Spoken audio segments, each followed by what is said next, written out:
Fala pessoal, tudo bem? Aqui quem fala é Luiz Fernando e a gente está para mais um vídeo do JM História. E no vídeo de hoje a gente vai traçar alguns comentários com relação à Revolução Francesa, trazendo alguns elementos relacionados ao Iluminismo e elencando um pouco das fases da Revolução Francesa e suas implicações tanto para o contexto europeu quanto para o contexto ocidental. A Revolução Francesa ela tem seus ecos para além do tempo que ocorreu e também geograficamente para além do continente europeu e mais especificamente da própria França, certo?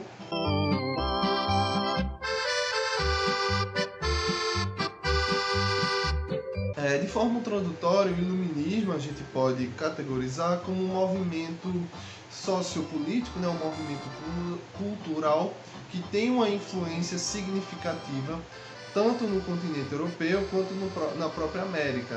E aí você tem traços e influências impactantes do Iluminismo em uma série de momentos históricos desses continentes. E aí, as críticas do Iluminismo giravam em torno justamente da questão do mercantilismo, do absolutismo monárquico e também através do poder da Igreja, as verdades que eram legitimadas e eram fortalecidas pelo discurso da Igreja, pelo discurso papal. E aí, quais são as principais características desse Iluminismo?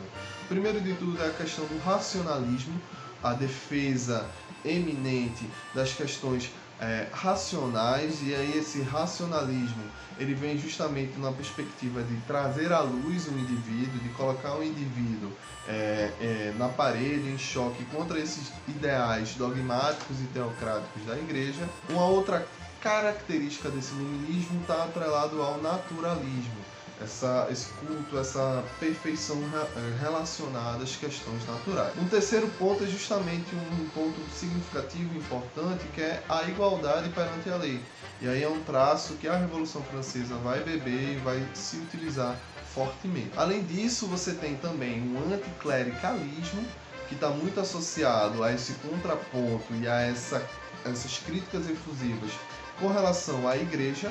E por último, você tem também no Iluminismo uma defesa significativa dos ideais liberais. Lembremos que aqui a gente está falando do início dos conhecidos como liberais clássicos, e essa crítica pautada com relação ao mercantilismo está muito associada aos trabalhos como, por exemplo, da figura do Adam Smith. E aí, entremos na Revolução Francesa.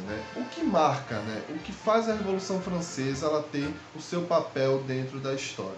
A Revolução Francesa ela é muito significativa porque ela dá início, ela é o pontapé, ela é um momento importante para a queda do antigo regime. E o que seria esse antigo regime? O antigo regime ele está muito associado a uma série de características de funcionamento da sociedade, conectado com o período medieval. Então você tem alguns aspectos culturais dentro das sociedades europeias que ainda reproduziam essas práticas do medievo. E dentro desse antigo regime também você tinha as monarquias absolutistas, e você tinha monarquias com um poder considerável em sociedades que em grande parte da Europa ainda eram marcadas pela divisão das ordens, uma divisão que tem nessa sua ideia, nesse seu conceito, uma influência direta do período medieval. Então a Revolução Francesa, a partir de alguns dos seus princípios, vem no momento de quebrar essa lógica, de trazer uma nova visão, uma nova perspectiva com relação à questão do lidar entre si, da participação popular, da participação social como um todo. Citado essas características, como funcionava esse antigo regime francês?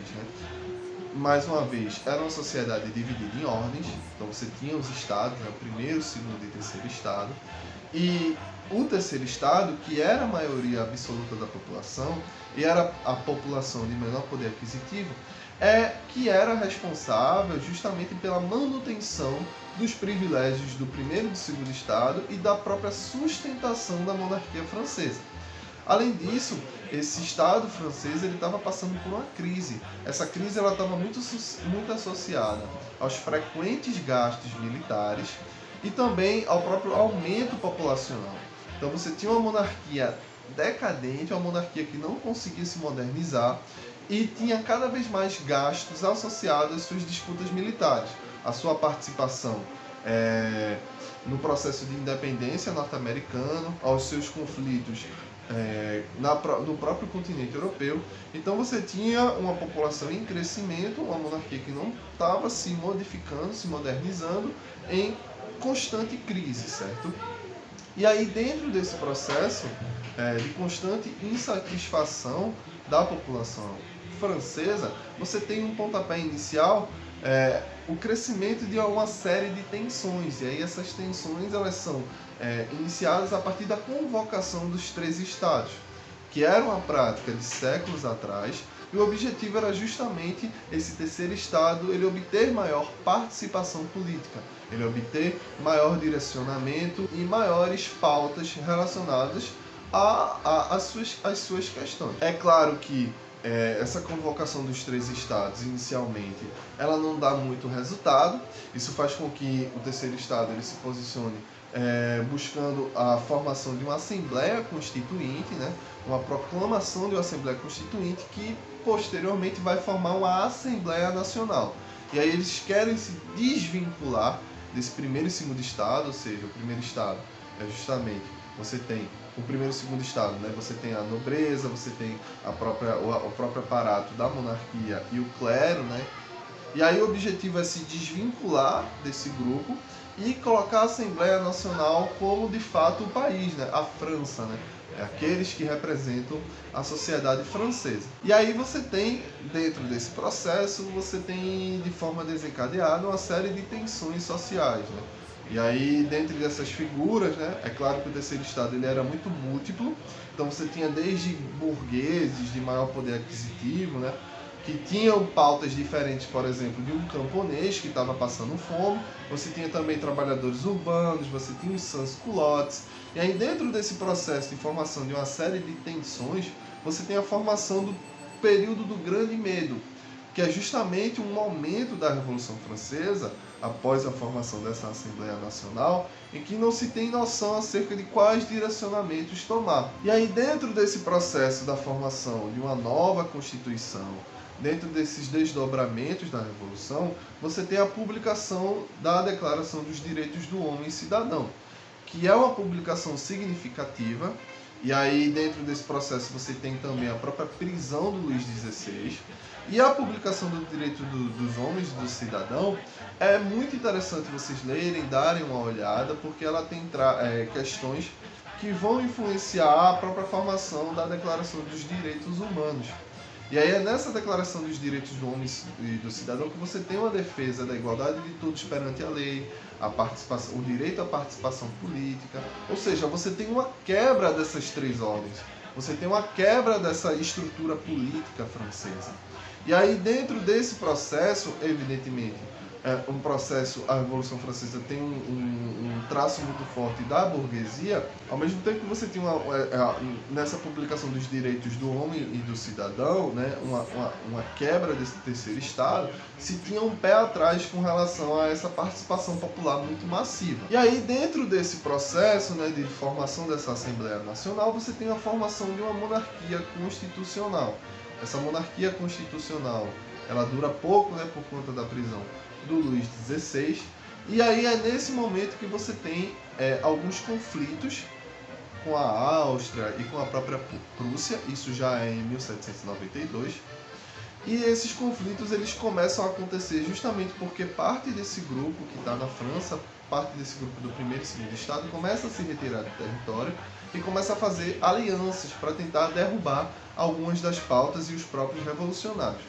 E aí dentro dessa assembleia que se formou, você tem os girondinos e os jacobinos. Os jacobinos defendiam, né, eles tinham em sua defesa uma participação de caráter mais revolucionário no sentido de participação popular, né? Os jacobinos eles queriam de fato a formação de uma república. Os girondinos adotavam um posicionamento de caráter mais moderado. Então os girondinos eles queriam reformas, mas queriam a participação do rei junto e um rei que tivesse uma atuação mais representativa.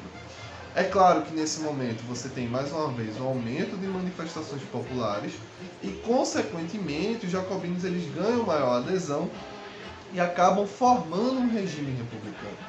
E aí é no regime republicano que você tem as pautas da Revolução Jacobina. E aí, graças à Revolução Jacobina, e aí você tem em figuras como o Robespierre e outras figuras também muito impactantes para esse momento histórico, é na Revolução Jacobina que você tem a formação de uma república. Também é nesse momento que você tem mais uma vez o grande medo, né? A retomada da guilhotinada, né? A retomada da guilhotina, que é justamente a perseguição a alguns dos adversários políticos. Mas você tem, por exemplo, o próprio questionamento à escravidão do Estado francês nas suas colônias, né? Então a Revolução Jacobina ela ecoa algumas dessas ideias contra a escravidão em algumas das colônias da América. Isso vai ser muito importante para o que vai acontecer na Revolução Haitiana.